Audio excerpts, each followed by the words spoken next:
Hello, everyone. Welcome to our weekly chats. This week's question comes from a presentation I did last week for the Aurora Historical Society. We had a lot of folks there. That was great. But I've been getting a lot of questions since then about some of the things that I talked about. And one of the big questions I've gotten is, how did East Aurora get its name? First off, the presentation was about the history of the village of East Aurora. And actually, we've had a couple villages in the town of Aurora. And I will do that presentation again. We're coming up on the 150th anniversary of East Aurora, the village of East Aurora. So I do plan to do that presentation again. So I'll keep you posted on that. And I would invite you to come listen to the whole story. But today I want to answer real quick, and it's not real quick actually, because it's a simple question has a very complicated answer. But how did East Aurora get its name? And I'm going to focus especially on that east part. How did we get East Aurora, especially when there's no West Aurora to match it? And I know I've talked about this before, but I don't think I've specifically answered the question. And so a couple people have asked, even someone on social media had asked on one of the pages about how East Aurora got its name. Now, I've done a lot of research into this, and this is basically the story I've been able to put together through all that convoluted research for a variety of different articles and projects that I've worked on. So over time, I've been able to put together what I think is how East Aurora got its name through the resources that I had. And a lot of the resources include state archives, the state legislature, the Erie County Board of Supervisors, which was what we had before the legislature, and our own local newspapers, and been able to put this story together.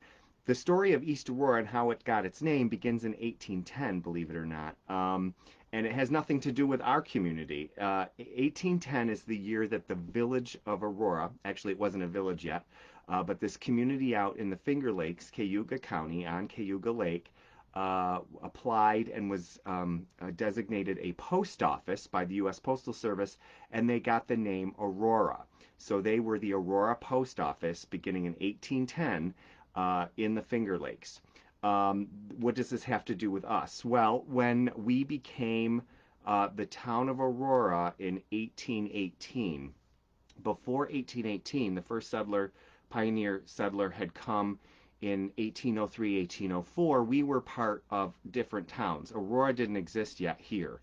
Aurora, the first time Aurora was used here in our community in Western New York was when the town of Willink, which is the town we were part of, was divided up, and we became the town of Aurora. How did we pick that name? Well, there's a theory that some folks might have come from the original Aurora and adopted that name and liked it. But Aurora was also a very popular name, and it was often used because not only a lot of people think about Aurora Borealis, but in fact, a second definition of Aurora is the dawn. And Aurora would mean the dawn of a new town, optimism. It was the beginning of a new day, and that was a very optimistic view for when you started a new town. It also sounds really, really cool, I think. Aurora is a very neat, optimistic sounding name for a new town, a new community. So when the state gave the charter in 1818, the new town was actually born the next year when they made it official, March 1st, 1819. We became the town of Aurora. So and last week I talked a little bit about the difference between towns, villages, and hamlets. So we were the town of Aurora, and the Aurora post office was in central New York, totally separate, because we were the town of Aurora, but our post office was still Willink, and we were served by the post office of Willink. By that time, had moved down to what is the west end of East Aurora today. That we have like a large village, and it's at the west end of that village was the post office serving this whole area. So even though we were the town of Aurora, we were still served by the Willink post office. So that was how you were able to have Aurora in central New York and Aurora here in western New York. So that's 1819. Fast forward to 1836, and I had talked about last week about villages. And villages were formed within towns by a group of residents who wanted to provide specific services that may not have been applicable to the entire town. So, and be able to tax for it and raise money for it. So in 1836, villages were starting to form pretty, they were there earlier and there was a mechanism to do it earlier, but by the mid 1830s, a lot of villages were starting to form, including here. Up in the eastern end of what is today East Aurora, a group of residents got together and wanted to form their own village, so they applied to New York State, and at the time that's what you would do, and they applied to be the village of Aurora.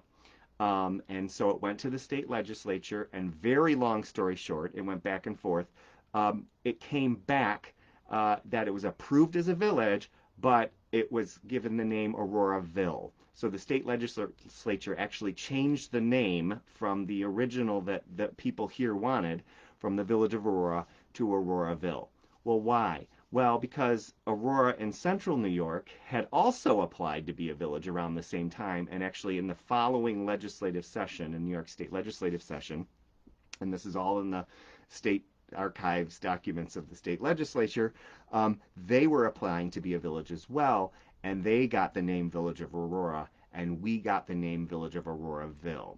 And it didn't make the newspaper editors happy. They were kind of upset that we got that name Auroraville. And how come we got gypped on the name we really wanted, and the people in central New York got Aurora? And looking back on it, as much as people might be upset and Auroraville doesn't sound as nice as Village of Aurora, because let's be honest, having the Village of Aurora inside the town of Aurora would have been nice and neat. And actually, the Village of Aurora in central New York is inside the town of Ledyard. But they got the name because, remember, back in 1810, they were given the Aurora Post Office. So they were already getting their mail at Aurora, and the Village of Aurora would match. We were still under the Willink Post Office, so it made more sense that when two villages or two groups of communities were applying in different areas of the state were applying for the same thing, that they got Aurora, even though it would have been nice for us to get it. So that was in 1836.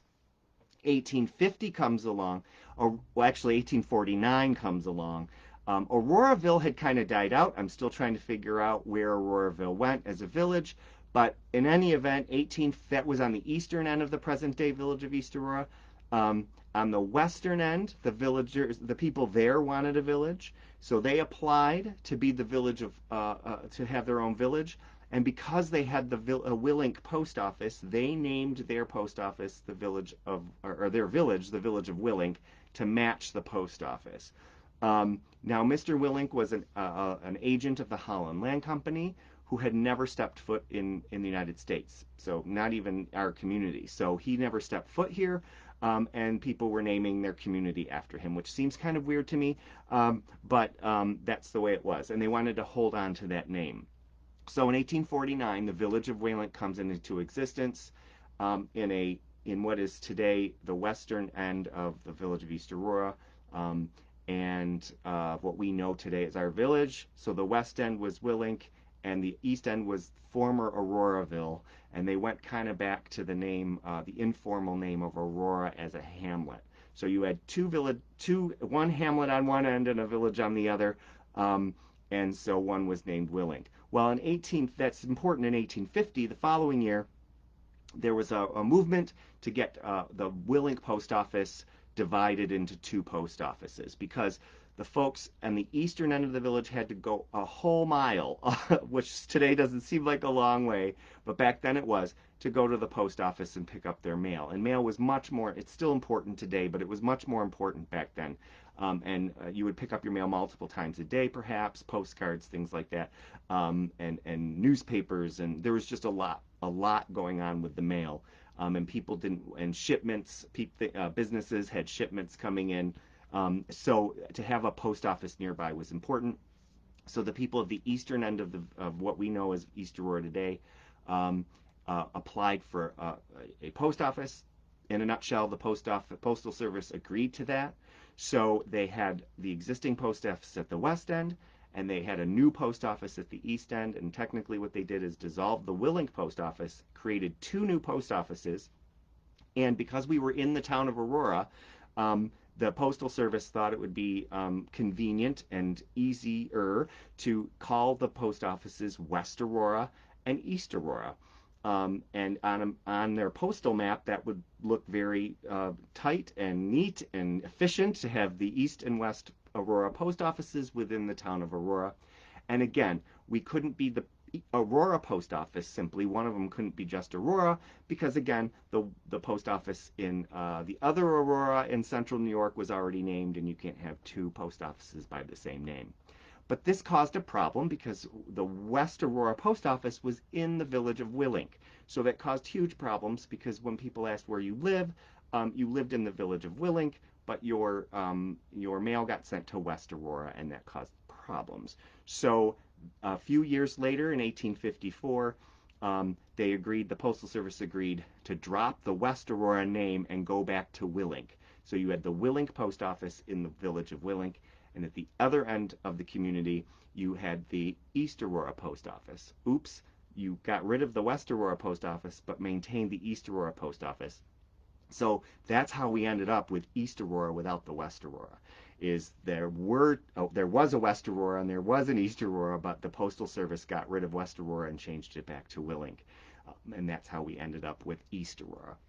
So fast forward to 1874, and there was a movement to expand the boundaries of the village of Willink, and the voters here decided to do that. And they voted and they expanded the boundaries to what, with a few exceptions, to what we know as the village of East Aurora today. So first they voted to expand the boundaries. They got approval for that. Then the state and the county allowed the local residents to vote on a name, whether to retain the Willink name or to go with the East Aurora name, which was the post office at the other end of town. So basically, there was a vote to determine whether the new village, which postal name the new village would take. And by just 19 votes, East Aurora won.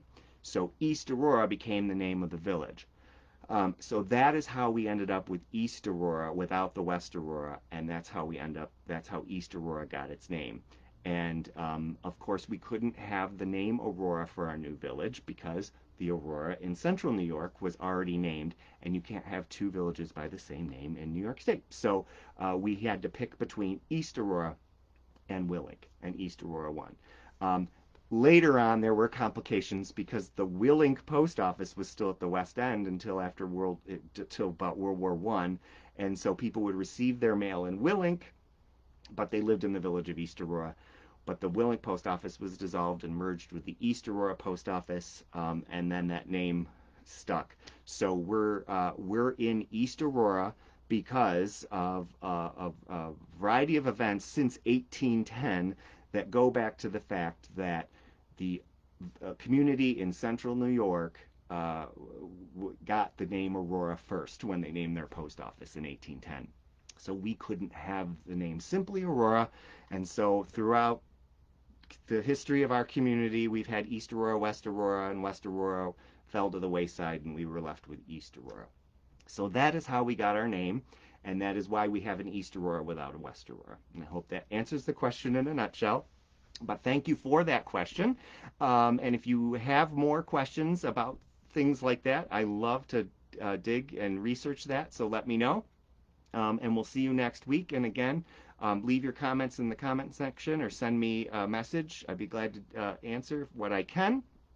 And also, I just need to make a reminder that this, as I am the town and village historian, but what I do here is not related to that. This is a separate project, and so everything I say here does not reflect anything, any opinions of the town or anybody else involved with town government. So thank you for joining me, and we'll see you next week.